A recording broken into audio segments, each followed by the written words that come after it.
دین ملا ہے، مال کے ساتھ اگر دین ملا ہے، خاندان کے ساتھ اگر دین ملا ہے، تو پھر یاد رکھنا وہ اپنے کالے کلوٹے شوہر کے ساتھ زندگی گزار لے گی اور کسی گورے کا چہرہ نہیں دیکھ کے بھاگے گی۔ اگر دین شامل رہا تو گھر اجڑے گا، تم 25 سال گھر سے باہر رہا، تیرا گھر سلامت، تیری بیوی سلامت، تیرے بچے سلامت۔ اگر تم نے مصطفیٰ سے ہٹ کے صرف نکھرا دیکھا، تو رہو سعودی عرب میں، تیرا گھر ہے، تیرا مال ہے، مگر نہ بیوی تیری ہے نہ تیرا بچہ تیرا ہے۔ صرف تو بول کہ میرا گھر ہے، نہیں ہے تیری بیوی بولے کہ تو سعودی عرب میرا پیسہ کما کے بھیج، 10 سال کے بعد آ رہا، سارا کام تیرا چل رہا ہے، بچے کا بھی کام چل رہا ہے، میرا بھی کام چل رہا ہے، گھر کا سارا کام چل رہا ہے۔ رہو اونٹ چراؤ تم، تیرے پیسے سے تیرے گھر میں ہوگی سیراکاری، تیرے پیسے سے تیرے سارے بچے ہوں گے بگڑیں گے اور برباد ہوں گے۔ تب جب گھر بگڑ جائے گا بولے گا ارے کیا کرے گا؟ مصطفیٰ نے کہا تھا کہ حسن کو ترجیح مت دینا، دین کو ترجیح دینا، اور تم دین کے ہٹ کے فیصلہ لیا، اب برباد نہ ہوگے تو کیا ہوگے؟ اگر مصطفیٰ کے کہنے کے مطابق اگر تم نے فیصلہ لیا ہوتا، تیرا دین سلامت، تیرا گھر سلامت، تیری بیوی سلامت، تیرے بچے سلامت، دنیا سلامت، آخرت سلامت رہے گی۔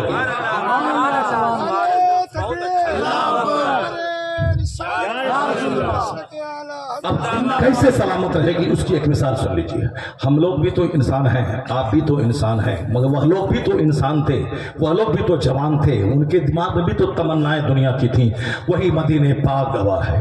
مدینہ پاک میں ایک نوجوان کی شادی ہوتی ہے، شادی کے بعد اسلام نے آواز دیا اسلام بچاؤ۔ نوجوان چند دن اپنی بیوی کے ساتھ گزارنے کے بعد وہ سرحد اسلام پہ چلا گیا۔ اب دشمنوں سے لڑنا ہے، چونکہ ہم لوگوں کو کھانا پینا ہے، مر جانا ہے، مگر جو اسلام کے لیے اینکسس ہے، فکر مند ہے، اس کو نماز بھی پڑھنی ہے، زکوٰۃ بھی دینا ہے، حج بھی کرنا ہے، اور ان ساری چیزوں سے بڑھ کر ایک جو جہاد ہے، جہاد ظلم مٹانا ہے، کفر مٹانا ہے، شرک مٹانا ہے۔ مال زکوٰۃ میں مال نکلتا ہے، نماز میں تھوڑا ٹائم لگتا ہے، حج میں تھوڑا پیسہ بھی لگتا ہے، ٹائم بھی لگتا ہے۔ جہاد آدمی اپنی گردن دے کے کرتا ہے، گردن کاٹتا ہے، اس لیے جہاد سب سے بڑا کارنامہ انجام دینا ہے۔ جہاد آج 1400 سال کے بعد جو ہم تک اسلام پہنچا ہے، ہمارے بے شمار شہداء نے اپنی گردنیں کٹائی ہیں، تب اسلام انڈیا میں آیا ہے، تب ہندوستان امریکہ گیا ہے، تب اسلام امریکہ چائنا پہنچا ہے۔ گردنوں کے کٹانے کے بعد، ساری رکاوٹوں کو دور کرنے کے بعد، اور جب تک آدمی گردن کٹانے کا جذبہ نہیں رکھے گا، عزت اور شان سے نہیں جی پائے گا۔ سارے کافر اس کو ڈراتے رہیں گا۔ جہاں یہ شیر کی طرح جب دوسروں پر پتھرنے کا جذبہ رکھا تو سارے گیدڑ بھاگیں گے۔ نہیں دیکھا امریکہ کو بڑا گھمنڈ تھا اور اسرائیل کو بڑا گھمنڈ تھا، مگر چند مٹھی بھر جوانوں نے اس کا غرور توڑنے کے لیے جب سرنگ سے اس کافر کے ملک پہ جب اٹیک کیا تو کافروں نے کہا تھا ارے یہ مٹھی بھر جوان کیا کرے گا، 3 دن میں غزہ مٹا دیں گے، ان نوجوانوں کو تباہ و برباد کر دیں گے۔ لیکن آج 3 مہینہ ہونے والا، اس کا کچھ بال بیکا نہ ہوا اور اسرائیل کی لاشوں کی لاشیں گرنے لگی۔ امریکہ اسرائیل نام کا کوئی ملک نہیں ہے، وہ تو امریکہ کی کالونی ہے، وہ امریکہ کی ناجائز اولاد ہے، اس لیے حملہ یہاں ہوتا ہے، امریکہ طلبتا ہے۔ امریکہ یہودیوں کو تو اللہ نے ذلیل اور رسوا کیا ہے، اس کو سلطنت کبھی نہیں ملے گی۔ یہودیوں کو کتنا ذلیل کیا، ہٹلر نے 60 لاکھ یہودیوں کو ذبح کر دیا، اب مٹھی بھر لوگوں کو بچا کے کشتی میں بیٹھا کے سمندر میں دھکیل دیا تاکہ مٹھی بھر لوگ زندہ رہیں، تاکہ میرے بعد لوگ یہ نہ بولیں کہ ہٹلر نے یہودیوں کو کاٹ کے ظلم کیا تھا۔ یہودیوں کی شرارت، ان کی بدتمیزی کو دیکھ کر لوگ کہیں کہ ہٹلر نے ٹھیک کیا تھا، کیونکہ یہودی شریر قوم، بدتینت قوم، نبیوں کی قاتل قوم، ولیوں کو ذبح کرنے والی قوم کا نام یہودی ہے۔ اور آج ساری دنیا دیکھ رہی ہے کہ ہٹلر نے 60 لاکھ یہودی کو قتل کیوں کیا تھا۔ ننھے بچوں، عورتوں، بیماروں، کینسر سے پیڑتوں، ہاسپٹل پہ حملہ، مریضوں پہ حملہ، عورتوں پہ حملہ، بچوں پہ حملہ۔ بدتمیز، اگر تیرے پاس طاقت ہے تو حماس کے نوجوانوں کو ڈھونڈ کے نکال، اس کے ساتھ تو جنگ کر، اس کو تو مار جو تیرے اوپر راکٹ داغا ہے۔ یہ بچیوں نے کیا بگاڑا ہے، یہ بچوں نے کیا بگاڑا ہے، یہ بیماروں نے کیا بگاڑا ہے، یہ عورتوں نے کیا بگاڑا ہے، یہ بوڑھوں نے کیا بگاڑا ہے، مگر چونکہ نوجوان کو تو کھوج نہیں سکا، اب اپنا غصہ ان عورتوں پہ نکال رہا ہے، عام لوگوں کو مار کے نکال رہا ہے۔ دنیا جان رہی ہے کہ کس قدر خبیث مردود قوم ہے یہ یہودی۔ اب لوگ کہتے ہیں کہ ہٹلر نے 60 لاکھ یہودی کو قتل اسی لیے کیا تھا کہ یہ ہے ہی اس قابل، اسے ذبح کر دیا جائے، اسے قتل کر دیا جائے۔ جو رحم و کرم کی بھیک مانگ کر فلسطین فلسطین کی زمین پہ آباد ہوا تھا، آج انہی کو گھر سے باہر نکال کے اس کی زمین پہ قبضہ کر کے وہ شان سے رہنا چاہتا ہے، رہنا چاہتا ہے، مگر معلوم ہے 3 دن کو جو مٹانے کا پلان دیکھا تھا آج 3 مہینہ ہونے والا ہے، اس نوجوانوں کا کچھ نہیں بگاڑ پایا ہے، بے قصور بچے اور بوڑھے اور بیمار مارے گئے ہیں۔ یہ بتا دیا ان نوجوانوں نے اگر تجھے ایٹم بم پر بھروسہ ہے، تجھے نیو ٹیکنالوجی پہ بھروسہ ہے، مجھے بھی قرآن حدیث اللہ رسول پہ بھروسہ ہے، تو اللہ پر بھروسہ رکھنے والا آج غالب آ رہا ہے، ایٹم بم پہ بھروسہ رکھنے والا مغلوب ہوتا چلا جا رہا ہے۔ اللہ رب العزت پر اعتماد یہی میری طاقت ہے، مصطفیٰ جان رحمت یہی میری طاقت ہے، قرآن پاک پر ایمان لانا یہی میرا ہتھیار ہے۔ جب تک ہم ان ہتھیاروں سے آراستہ تھے، دنیا میری تھی، حکومت میری تھی، جہاں قدم رکھ دیتے تھے وہاں کے سارے لیڈر زمین راستہ چھوڑ کر مجھے حکومت کرنے کے لیے آفر کرتے تھے۔ ایران پہ مسلمانوں کا قبضہ ہوا، روم پہ مسلمانوں کا قبضہ ہوا، مٹھی بھر محمد ابن قاسم چند ہزار کو لے کے ہندوستان کے سندھ آئے، راجہ طاہر کی 2.5 لاکھ سے زیادہ فوجوں سے ٹکرا گئے۔ اللہ نے ہمت دیکھا، حوصلہ دیکھا، عرب چھوڑ کے ہندوستان آنا دیکھا، فتح مبین نازل کی، یہ 23 لاکھ فوجی دھارا شاہی ہوئے اور مٹھی بھر جوان اس پہ غالب آ گئے، اور 1000 سال تک کے لیے ہندوستان کی زمین کلمہ پڑھنے والوں کے حوالے کر دی۔ اللہ ہمت دیکھ رہا ہے اور دیکھنا چاہتا، اللہ حوصلہ دیکھنا چاہتا۔ یہاں ساری ٹینڈنسی صرف کھانے پینے، اچھا کپڑا پہننے، گھر بنانے، بال بچوں کو پیسہ کمانے کے لائق بنانے اور مر جانے، اسی پر ساری توجہ ہماری مرتکز ہو گئی۔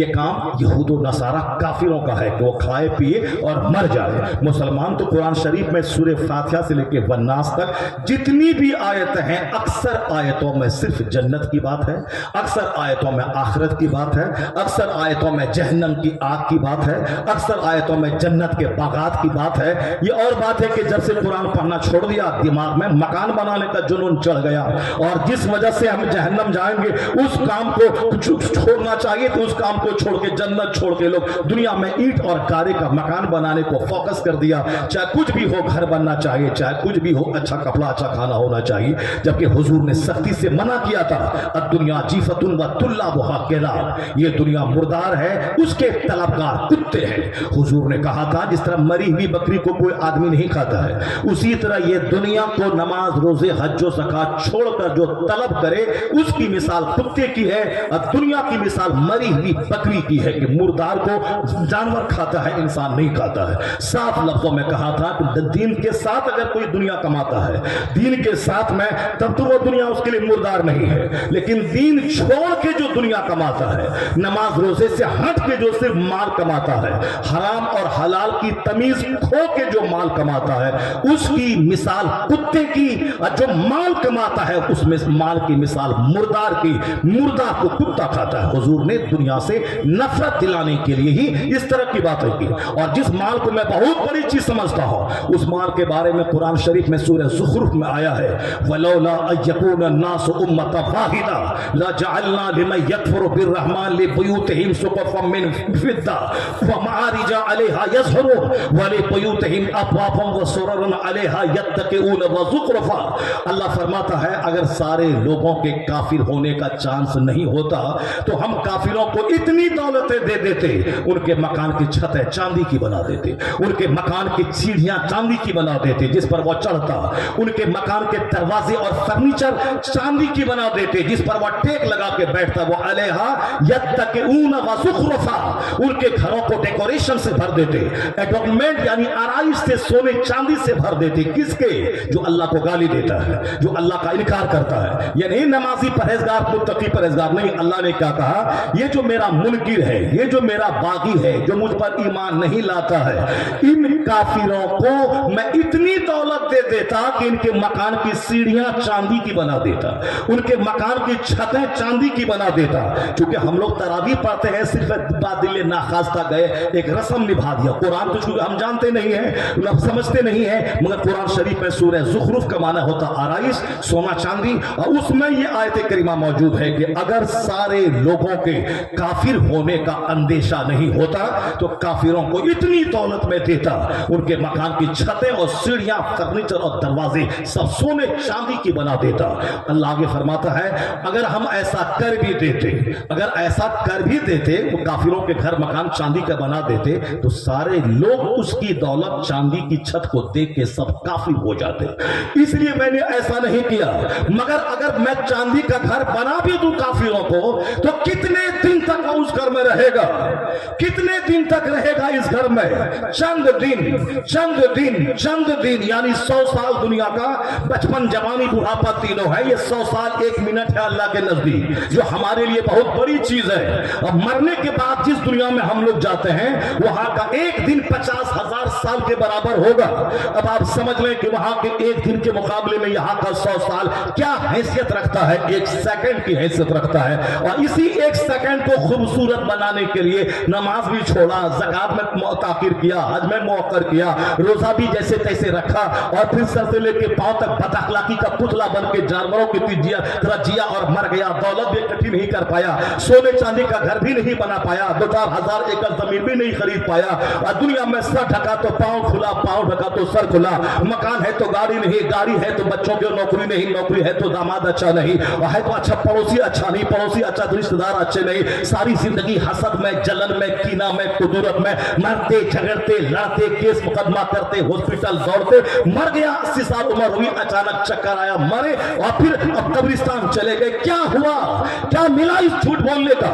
اگر جھوٹ بول کر 10,000 ایکڑ زمین خرید لیں تو جانے, اگر جھوٹ بول کر 50 مکان 50 شہر میں خرید لیں تو جانے, اگر جھوٹ بول کر 10-20 کلو سونا گھر میں اکٹھا کر لیں تو جانے, جھوٹ بول کر خوبصورت بیٹا پیدا کر لیں تو جانے, جھوٹ بول کر ہر سارے دشمنوں سے بری خوشحال آرام دہ زندگی گزارے تو جانے, جھوٹ بول کر کچہری کورٹ نہ جانا پڑے, ہاسپٹل نہ جانا پڑے, فزیکل اعتبار سے ہیپینس رہے زندگی میں تو جانے. یہاں تو بیماری پیچھے ہے, یہاں تو آزاری پیچھے ہے, یہاں تو حسد پیچھے ہے, سماج کا جلن پیچھے ہے, دشمن پیچھے ہے, اولاد کی بغاوت پیچھے ہے, بیوی کی نافرمانی پیچھے ہے, موسم کی ناخوشگواری پیچھے ہے. ان سارے بیچ میں کون اچھی زندگی بسر کرے گا؟ اسی میں ہاتھا تھاپی میں 100 سال گزر گئے. اب آیا فرشتہ, دبایا نریٹی, چلو قبرستان.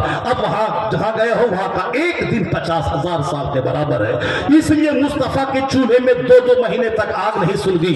حضور نے پانی اور کھجور پہ گزر بسر کیا تاکہ میرے غلاموں کو جب غریبی میں ایمان بچانا مشکل سمجھ میں آئے تو اپنے پیغمبر کے 2 مہینے کے چولہے میں آگ نہ سلگانا اور کئی دن فاقے سے رہنا, مصطفیٰ کی زندگی کو دیکھ لے, غربت میں جینے کا حوصلہ بھی آئے.